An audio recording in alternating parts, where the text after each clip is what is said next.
Hey everyone, happy Wednesday. Hope your week is going well. I want to do our midweek recap here and talk a little bit about what we talked about on Sunday and a little bit about what we'll be doing for the next few weeks coming up.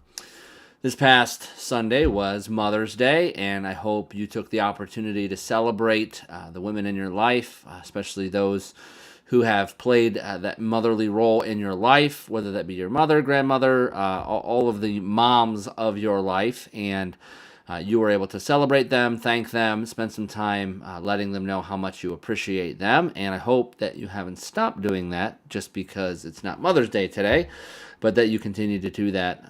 I know Sunday, what we talked about from the sermon perspective is first and foremost the unfailing love that our mothers have for us and how they display the unfailing love of God. And I think it's so interesting how when God is likening his love to something, he chooses the love of a mother.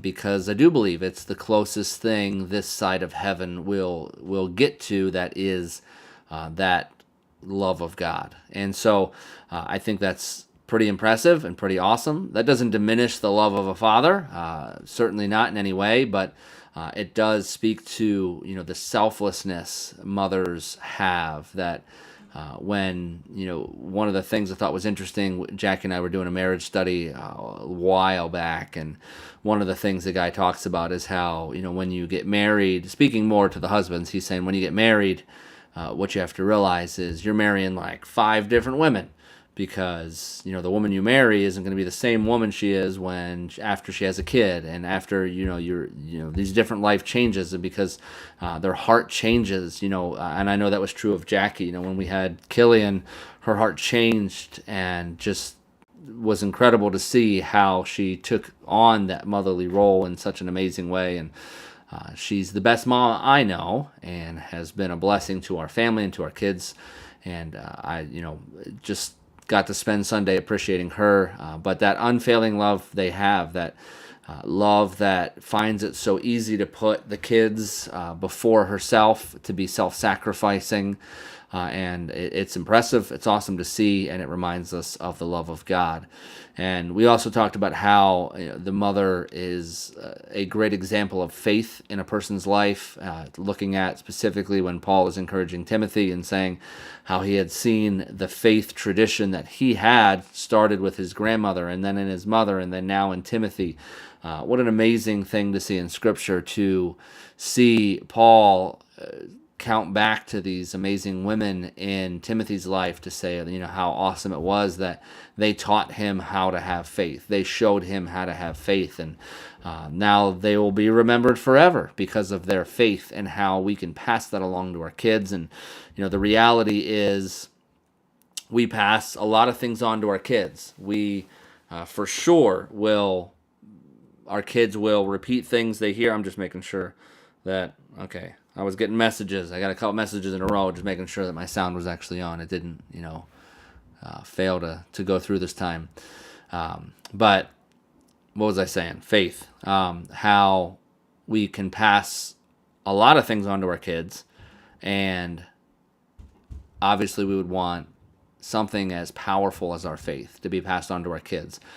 Man, these kids repeat everything they hear or see. Sometimes the things you don't want them to repeat, but there should be aspects of our faith that our kids repeat. Not because we force them to love Jesus the way that we love Jesus, or force them to encounter God the way we encounter God, but simply by watching us, they'll pick up on this love relationship we have with Jesus, and they'll want to emulate that. And I hope that's true in your life, because that third point we talked about Sunday was the role as disciple makers. And just a reality that in most cases, moms spend the most time with the kids. They're imparting more of their traits, personality, things into their children. That awesome and powerful role as a disciple maker all the way back from the Exodus. They were taught to teach their kids day and night about God, and when they rise up and when they lay down, and just from morning to night, that should be our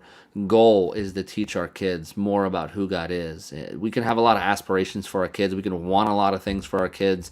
We can want them to be really good at sports or do really well with their academics, but is there anything really more important in this world than wanting them to have a vibrant relationship with Jesus?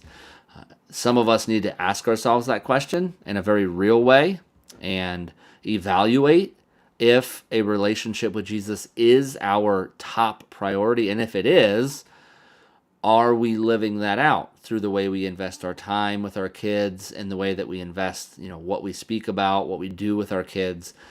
Does that show clearly that knowing Jesus is our top priority?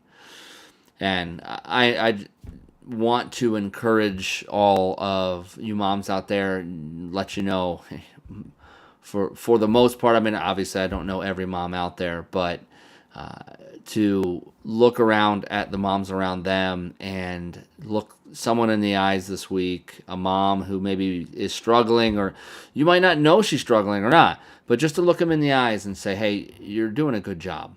You're a good mom. And I really love the way you do this thing, or the way I saw you do this, or the way you speak to your kids this way. It's always better if you can attach onto it some real tangible thing you've seen that you find impressive or that you appreciate about their parenting, and encourage someone with that. Like I said Sunday, women, you have the greatest opportunity to speak into each other's lives.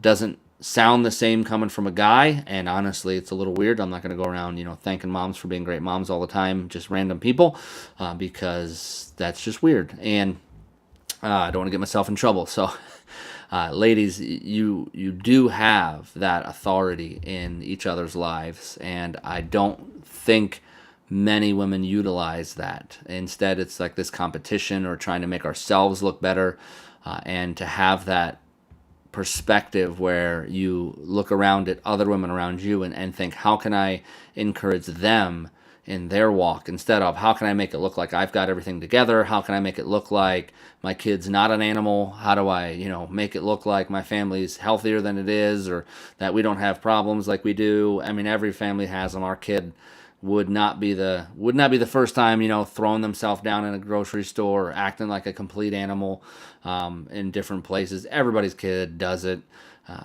So instead of trying to posture in front of other people, to just connect with other ladies. And one of my encouragement Sunday was ladies to, deepen the community we have at Du Bois Alliance, to deepen the community you have with one another, to grow in relationship with each other, and to thrive in that. I strongly encourage you toward that. Guys, we need to do the same thing, but ladies, I strongly encourage you to do that and see what God will do as you encourage one another and build each other up.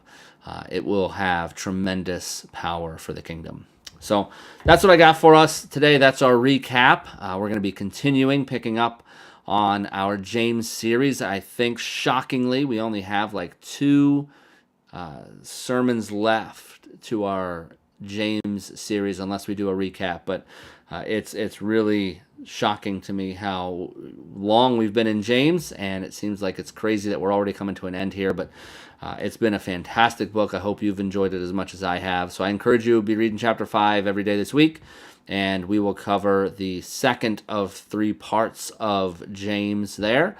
And then the following week, we will finish out. We'll cover the last section there in chapter 5. So God bless you all. I hope you have a great week. I hope God continues to show up in your life and show off, and you continue to encounter Him in powerful and manifest ways. God bless you all. Have a great week. Hope to see you Sunday, 10:30 a.m. If you can't make it in person, you can always catch us